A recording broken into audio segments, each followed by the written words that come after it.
Okay, let's continue with Daniel chapter 3. And let's first make some connections going backwards to Daniel chapter 2. Get some context. Make sure that we see how the pieces are fitting together. So here would be the most important part for starters. If you remember Daniel chapter 2, we discovered there a very important pattern with two themes at the central part of the chapter. The center of the chapter was Daniel's song of praise. And the two themes we discovered there were these: God's power and God's knowledge. And we talked through those in terms of this poem or this song. And we just saw walking through, you can see, to whom belong wisdom and might. There you see knowledge and power. And you can see it again at the end of the song as well. So at the beginning, to whom belong wisdom and might. At the end, to whom belong wisdom and might, coming up twice there. But in between then, we recognized a pattern recurring. He gives wisdom to the wise, knowledge, reveals, knows, light. Okay, we saw these ideas all throughout. And then we saw that actually in the chapter itself, Daniel has the ability to reveal the dream. What about God's power? And you see that here, right in the psalm, he changes, or in the song, he changes times and seasons, he removes kings and sets up kings.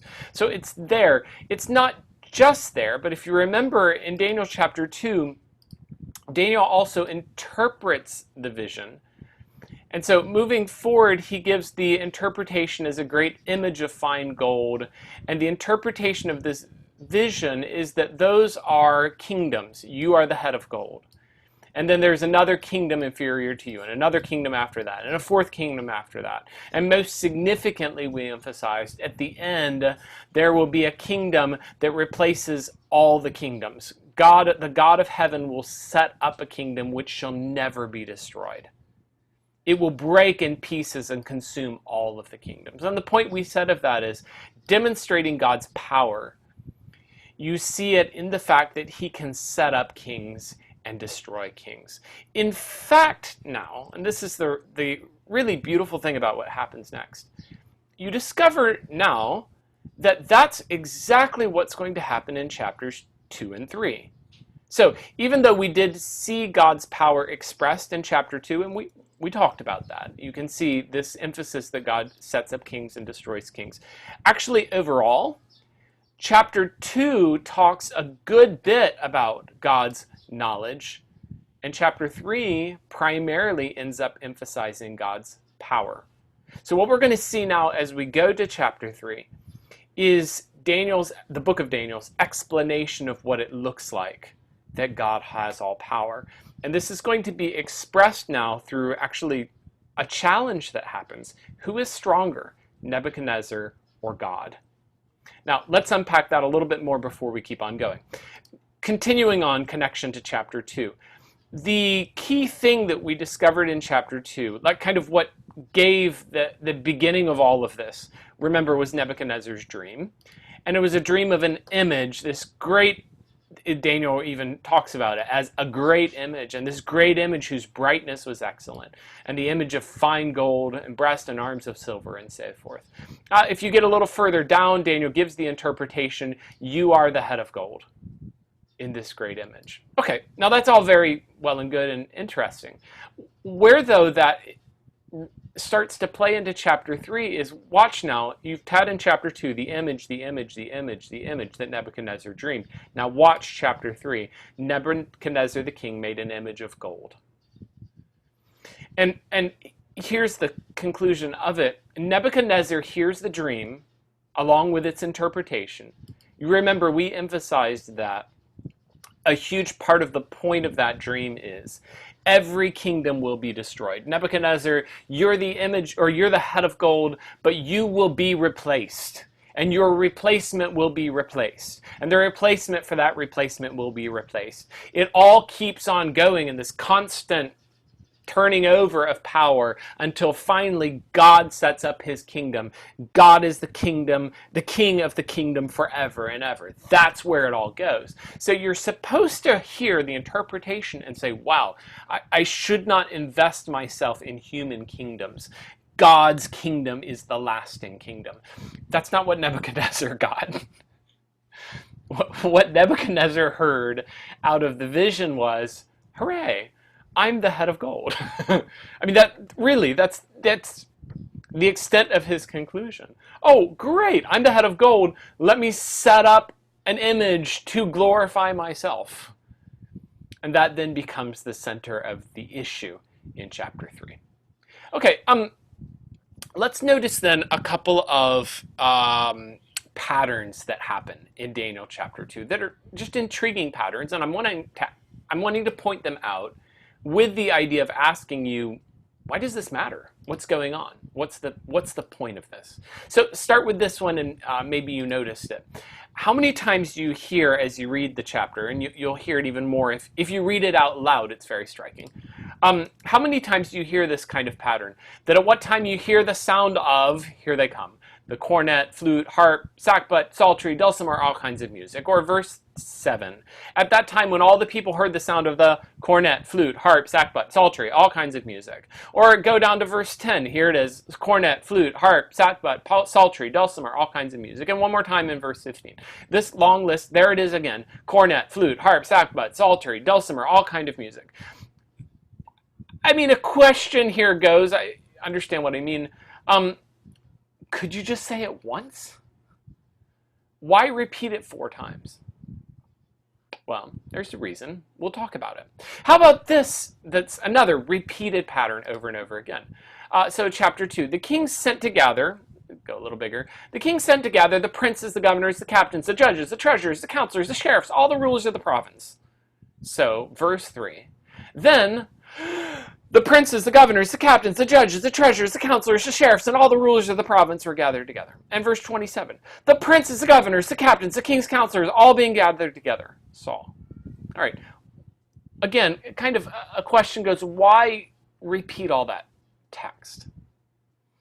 And I think both of those are there, like as a literary feature, to emphasize for you that everyone, a huge crowd, a massive gathering, they've all come to see this great image that Nebuchadnezzar has set up. In other words, the impression you're supposed to get is, whoa, everybody's here.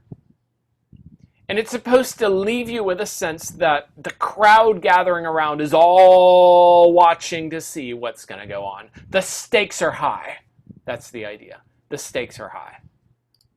Okay, well, what about this pattern? A pattern all the way throughout with the image that Nebuchadnezzar had set up. And what's the point of that now?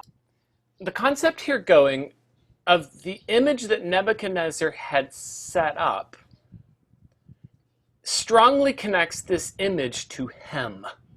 It's his action, his authority. He's the king. He did this thing. Let me just show you what I mean. So verse 1, Nebuchadnezzar made an image and he set it up. Okay, so from here, we're going to see the pattern. Verse 2, here's the dedication of the image, which Nebuchadnezzar the king had set up.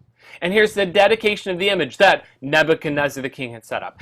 And they stood before the image that Nebuchadnezzar the king had set up. See, do you see what I mean? I mean, you could just say they stood before the image. But now you get this repeated thing, the image that he had set up, had set up, had set up, had set up. It's all connected to him, right? Worship the golden image that Nebuchadnezzar the king had set up. The golden image that Nebuchadnezzar the king had set up. The golden image which thou hast set up. Verse 14, are you ready to worship the golden image, Nebuchadnezzar says, that I have set up? Worship the golden image which thou hast set up. In other words, you realize with that motif all the way through, this image is not just an image. It's not even just, let's say, you might assume something like, oh, well, you know, Nebuchadnezzar maybe was a religious man and he wanted them to worship his gods. No, this is connected to him. This is all about him. And all about him, in front of the great crowd, you've got an entire orchestra set up. Right? Remember that pattern? All of the instruments. So an entire orchestra set up. You've got all of the authorities from the high level down to the lowest level. They're all there. And it's a big event putting forward here this image that Nebuchadnezzar has set up and connected to his honor. These are points that we can't necessarily prove. But there's a good likelihood that what Nebuchadnezzar is viewing here is, okay, he needs to pull together all the authorities and bring them together under his reign. He needs to consolidate his power, pull it together, make sure everyone is following him. And so part of his idea is set up the image, bring them all in, and have everyone bow down. And it's just a sort of a way of making an event where everybody recognizes he's our king. All right, well, here's the issue though. The obedience to that command, coming in and bowing down to that image, is going to violate the law of God. It's going to violate what God said, thou shalt worship no other gods beside me. And that's, of course, why then Shadrach, Meshach, and Abednego refuse to go and worship the golden image that Nebuchadnezzar has set up. That takes us to what I think is the kind of, we'll say, the climax of the tension in the story, or at least, let's say, one of the climaxes. It comes down to kind of a showdown in verse 15. And the showdown works like this. Nebuchadnezzar says, are you not ready to worship the image that I have made? Well, if you worship not, you will be cast that same hour into the midst of a burning fiery furnace. Pause just to maybe help us process a little bit of what this looks like. This makes sense that there would be a furnace there. The process of building the image in the first place would require them to fire bricks.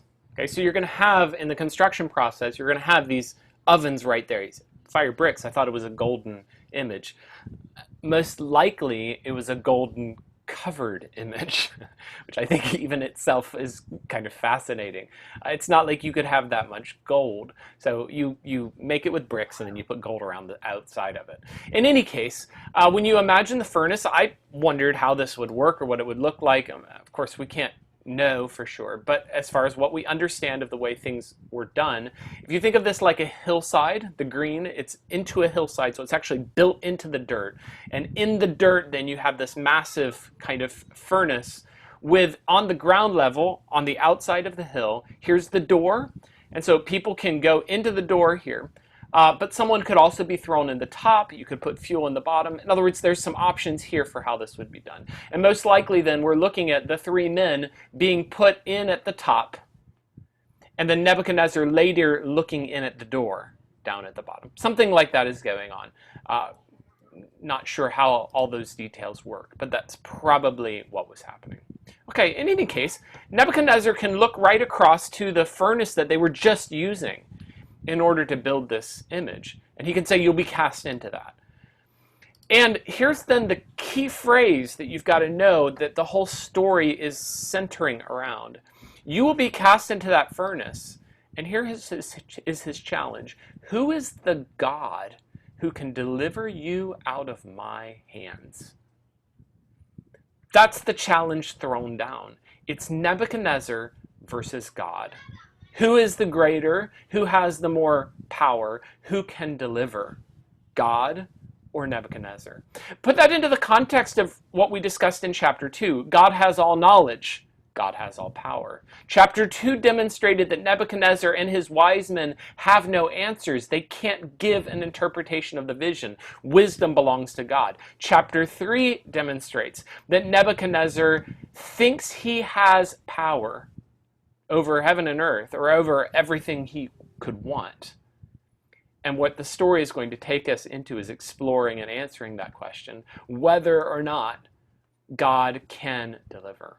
In fact, then that becomes the center of their answer. I just want you to notice their answer back to him, starting in verse 16.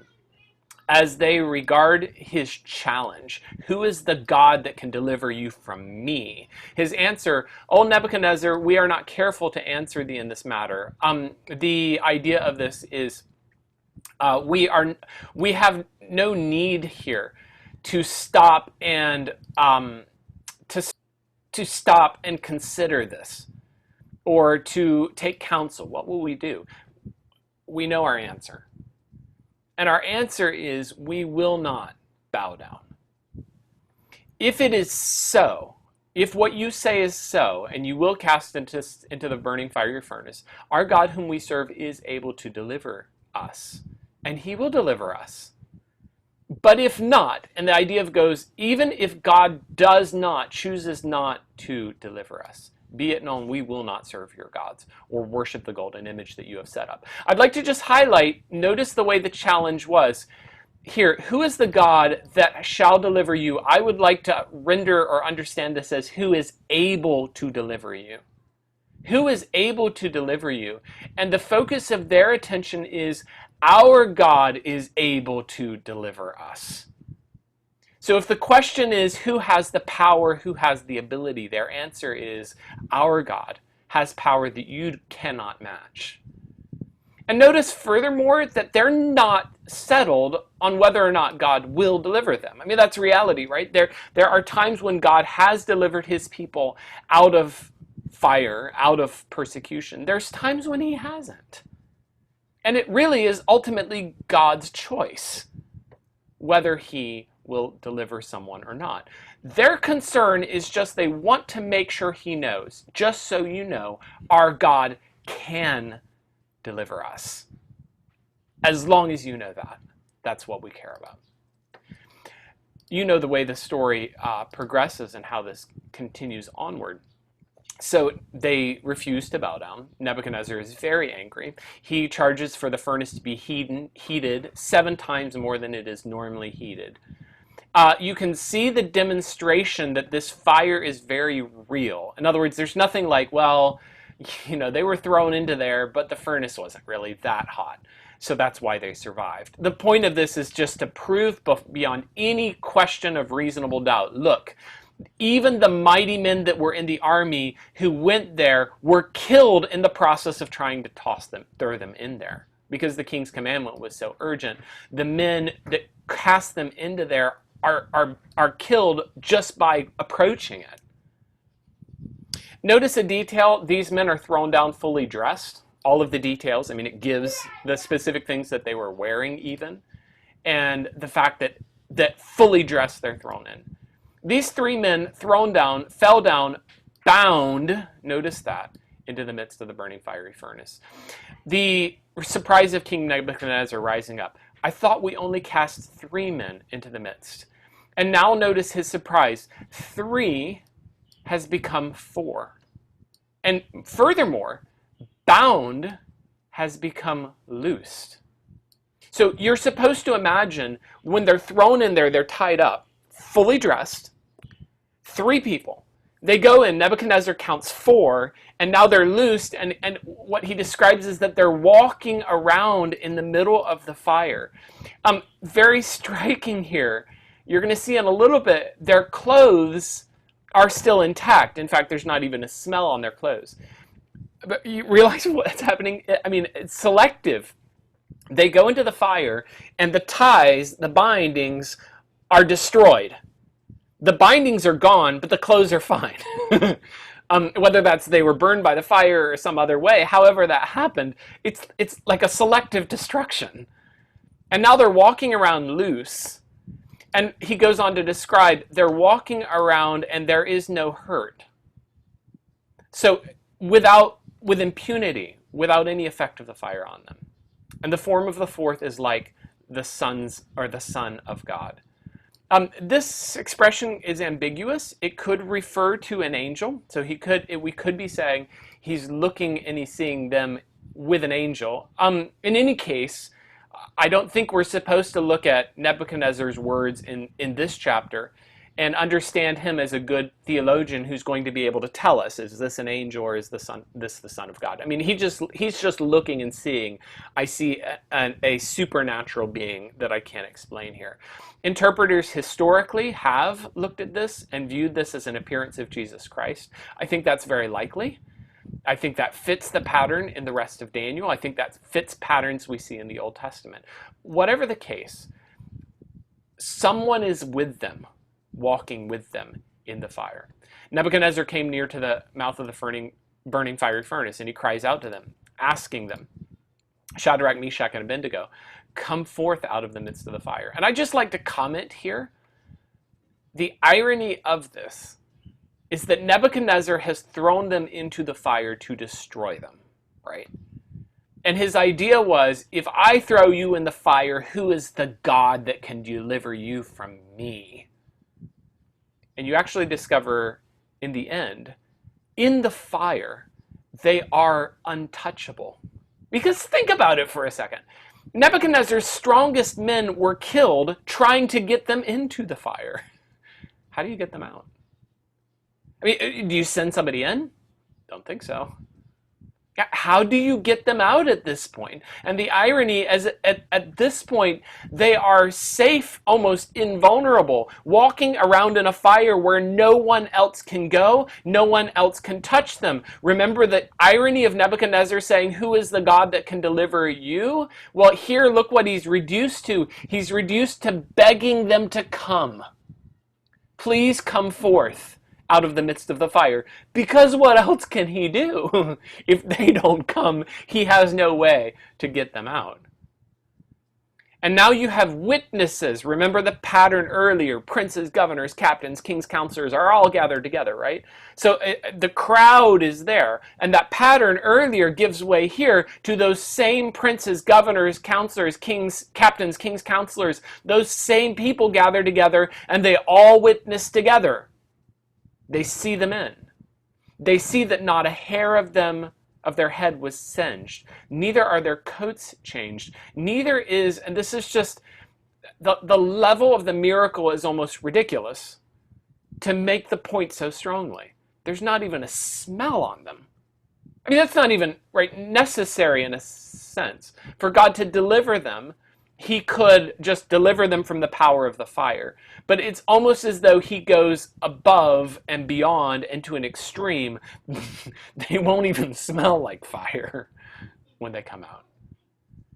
And that concludes the story. It takes us into Nebuchadnezzar's song of astonishment, his recognition of God's power, that God is the victor here. He proclaims and makes a decree in the last verses of the chapter. Therefore, blessed be the God of Shadrach, Meshach, and Abednego. He hath sent his angel. The fact that this is highlighted here, I think, again, is emphasizing that that messenger is important. And again, my idea of this, I think this is most likely interpretation, that this is an appearance of Jesus Christ, the angel of the Lord, the Son of God. God has sent his messenger, his angel, and he delivered his servants that trusted him, and changed the king's word and yielded their bodies that they might not serve any other god except their own God. Just to notice here, they went against the king's word. Earlier in the chapter, that they went against the king's word is a condemnation. And now their confidence to stand up even to him brings a level of respect. They were willing to risk their lives to do what they knew was right, that they might not serve any other god other than their own God. Therefore I make a decree, every people, nation, and language which speaks anything against the God of Shadrach, Meshach, and Abednego. Just to comment then, the focus is on the God of these men. He's the one who's honored. That person will be cut in pieces, and their houses will be made a dunghill. There is no other God that can deliver after this sort. Notice, that can deliver. What was the charge? Who is the God who can deliver from my hand? What was the answer? Our God can deliver from your hand. What's the conclusion? There is no other God that can deliver after this sort. And what Daniel 3 then has brought together all in one is a continuation of chapter 2. Does God have all wisdom, chapter 2? Yes, only he can interpret the vision. Does God have all power, chapter 3? Who can deliver from the hand of King Nebuchadnezzar? Only the God of Shadrach, Meshach, and Abednego. Our God has all knowledge, our God has all power, and he alone can deliver. And when we keep on going, chapter 4, we're going to continue with one more rich truth in the progression now of the life of Nebuchadnezzar. Our God has all knowledge, our God has all power, our God can save anyone. Seeing that worked out in the life of King Nebuchadnezzar. Just a brief comment here for how that looks, or how this looks and is lived out in our own lives. Just a reminder here, Shadrach, Meshach, and Abednego don't know whether God will deliver them or not. He doesn't always. Sometimes God allows his people even to face suffering. And the recognition then is they chose to go into this not knowing what the outcome would be. But the conclusion of the chapter is not outside of the fire, right? Because God could have just, let's say, kept them from going into the furnace at all. I mean, God could have, as the soldiers carry them to the furnace, I don't know, the furnace is magically extinguished, or no matter what they do, the soldiers can't carry them over there. Something intervenes every time or something. But somehow God chooses to allow them to face the fire. That's part of his plan too. And they go into the fire with a degree of uncertainty. But the real critical piece of this is that even in the fire, they are not alone. God joins them in that, or understanding this is the angel of the Lord. They have someone with them in the midst of the fire. And God may not, probably will not, call you or make it possible that you never face persecution or struggle. That's going to be normal. That's going to be real. Persecution and struggle is natural. And it's not even often that he just reduces or frees us from any kind of experience of that difficulty. It's not that he saves us from the difficulty itself entirely. More often, he goes with us. He carries us there. He delivers us in the sense that he walks with us in the midst of the fire. And yes, they enjoyed deliverance. They saw his hand of deliverance. They saw it as he walked with them. And I hope then that gives us a perspective to process. Our God has all power. He can deliver. He will deliver. He goes with us into sorrow and to suffering. He walks with us. And having all power, he gives us the strength to do all that we ought to do.